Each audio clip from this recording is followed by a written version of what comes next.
What if your blood knows more about you than your mind can grasp? Have you ever wondered what lies behind seemingly simple words?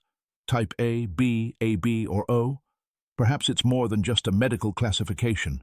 Maybe these labels conceal something profound, psychological or even spiritual facets of your being. Carl Jung believed the unconscious speaks to us through symbols, subtle, multifaceted, often hidden in the mundane. If so, could your blood type be such a symbol? A faint but potent sign of your archetypal nature. In this video, we'll delve into possible links between ancient biological codes and the timeless insights of Jungian psychology. Perhaps every drop of your blood holds a map, a guide to a deeper understanding of yourself and your destiny. Your blood type isn't just a dry label on a medical chart. It's potentially a reflection of your inner structure, your psychic landscape, and even your spiritual purpose. Before we explore this further, let's ask a crucial question. Why blood? Why has it, throughout history and across cultures, been imbued with such deep, almost mythical significance? Blood is more than a biological substance. It's a story inscribed in the very fabric of our existence. It's a narrative about who you are, where your essence originates, and what truly drives your actions, beyond conscious choices.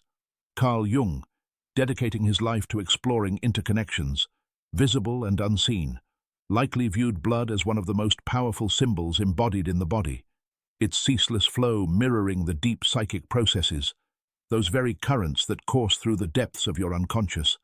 And it's here that an amazing bridge appears, linking ancient symbols with modern psychological knowledge, a realm where Eastern and Western philosophies converge in an unexpected yet harmonious confluence. Long before Jung's ideas entered the mainstream of Western psychology, Japan was developing a distinct, equally intriguing view of blood.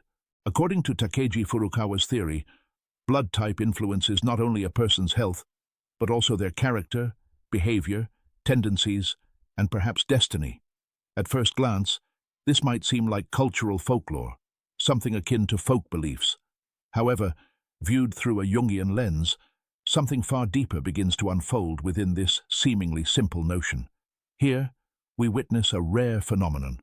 Two traditions, Eastern and Western, speaking the same symbolic language, but from different perspectives.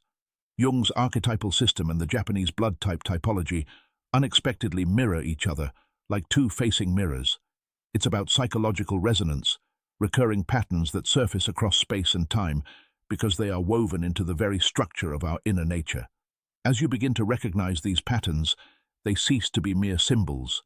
They become doorways, entrances to a deeper understanding of yourself.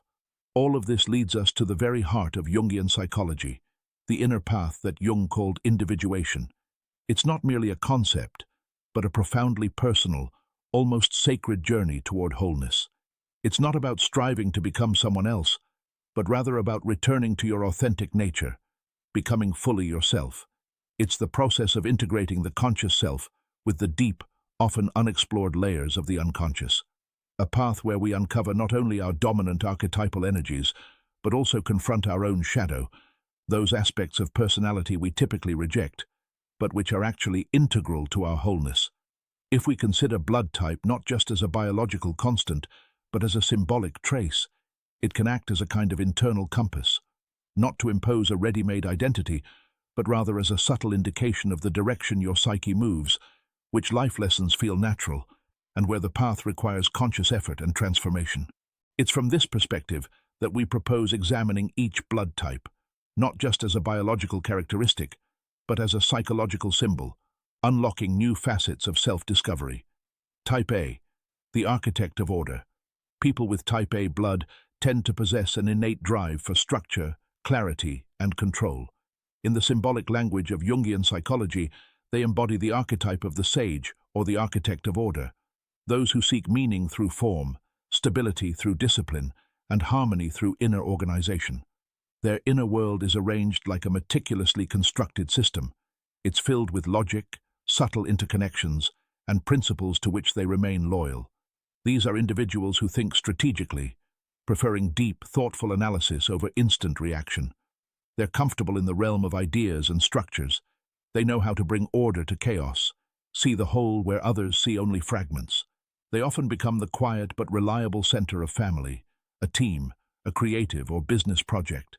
Their strength manifests not in grand gestures, but in calm consistency, in the ability to maintain balance and set direction.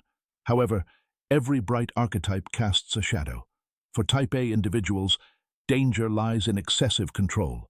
Perfectionism taken to the extreme can become an inner prison. The pursuit of order can turn into a fear of chaos, and discipline into emotional detachment. Jung teaches that the path to wholeness requires integrating opposites.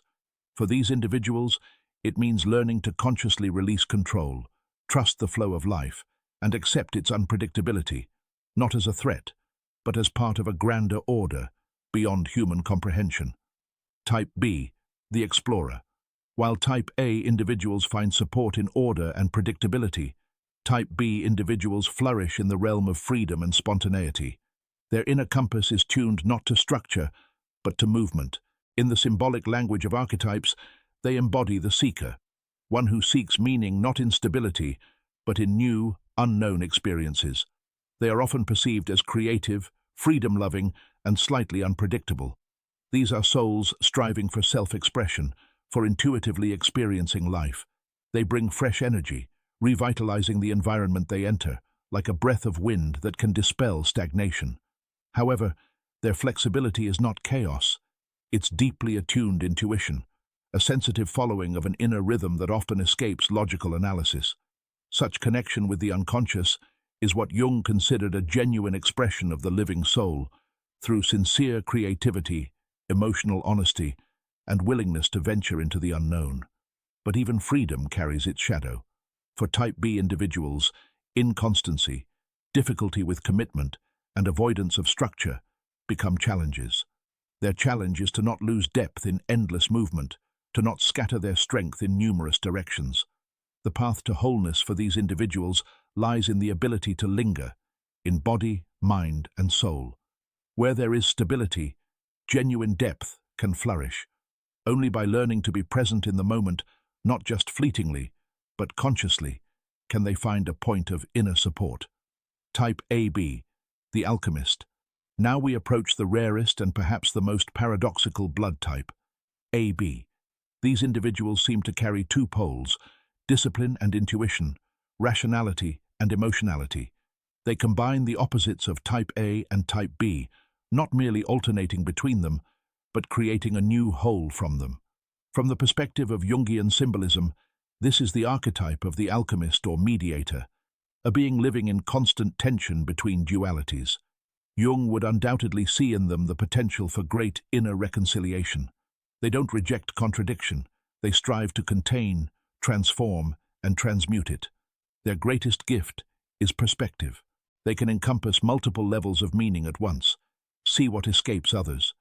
These are the individuals who become natural mediators between worlds, logic and intuition, rational and sensual, structured and chaotic. They bring depth and nuance to conversations that seem black and white to others.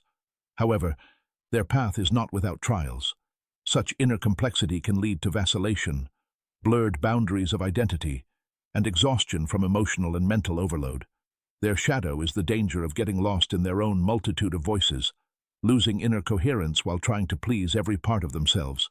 Jung would say that the task of Type AB individuals is to find an inner center of gravity, rooted in a genuine self that can withstand the tension of opposites without falling apart, instead assembling into a higher order. Type O, the hero. Type O blood is the origin, the primal foundation. From an evolutionary standpoint, it's considered the oldest. Perhaps for this reason it carries something primeval, pure strength, instinct, and the energy of survival. It carries the archetypal memory of times when action meant more than reflection, and movement was a matter of life and death. In Carl Jung's symbolism, people with this blood type embody the archetype of the hero or leader, a figure standing on the boundary between chaos and order, protecting, awakening strength, leading forward. These are individuals with an innate sense of purpose and clarity of intention. Their actions are direct, their energy palpable, their presence captivating. In Jungian terminology, such decisiveness and direction indicate a strong sensing-thinking axis, a psyche that directly interacts with reality and seeks to shape it through will and action. This is the energy of realization, embodiment, and overcoming. But even the archetype of the hero carries a shadow. Where there is great strength, the risk of rigidity arises. Where there is confidence, aggression can emerge. Where there is a drive to win, the temptation to ignore the pain of others appears. The hero can become a dictator if they don't open themselves to softer, more sensitive facets of their soul. The path of individuation for Type O individuals lies in uniting strength with compassion, drive with introspection, victory with vulnerability. The true hero is not only one who overcomes external challenges, but also one who can look into the eyes of their own shadow, not rejecting it, but transforming it into a source of wisdom. And so, we return to the original question. What does your blood truly tell you? Your blood type isn't just a medical fact, not a faceless code in an analysis. It's a symbol, a living thread woven into the fabric of your individuality, revealing layers of who you are. It doesn't dictate who to be, but it can suggest the direction in which to seek yourself. Carl Jung taught that the unconscious speaks to us through images and symbols, and the goal of human life isn't achieving an ideal, but integration, gathering oneself together, accepting all facets, and becoming whole. Your blood may whisper to you tendencies, point to inner currents, but it is your awareness, your willingness to look within and hear yourself, that will determine the true vector of your path. If this reflection sparked new thoughts, share them in the comments. What is your blood type, and did the described archetypes resonate with you? Thank you for watching.